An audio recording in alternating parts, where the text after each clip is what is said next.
राज्य सरकार शेतकऱ्यांना मोठा दिलासा देण्याची शक्यता आहे।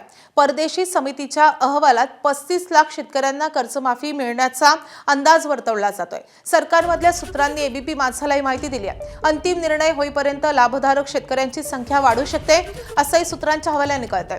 कर्जमाफीसाठी 30 जूनची मुदत आहे, पण त्यापूर्वीच कर्जमाफी होऊ शकते।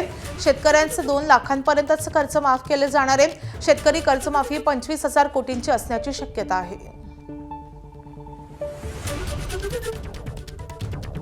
दरम्यान कर्जमाफीच्या मुद्द्यावर ग्रामविकास मंत्री जयकुमार गोरेंनी नेमकी काय प्रतिक्रिया दिली आहे आपण पाहूयात।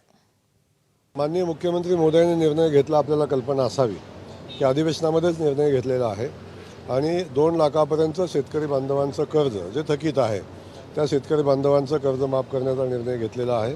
लवकरच त्याची कारवाई चालू होईल। जी लोक नियमित कर्ज भरत आहेत अशा लोकांना सानुग्रह अनुदान 50,000 रुपयाचे देण्याचा निर्णय घेतलेला आहे, त्याची प्रक्रिया चालू आहे। त्यामुळं जो शब्द माननीय मुख्यमंत्री महोदयांनी निवडणुकीमध्ये दिलेला होता त्या प्रत्येक शब्दाला न्याय देण्याची भूमिका, तो प्रत्येक शब्द पूर्ण करण्याची भूमिका महाराष्ट्राचे मुख्यमंत्री महोदय घेताना आपण पाहतोय। एबीपी माझा, उघडा डोळे बघा नीट।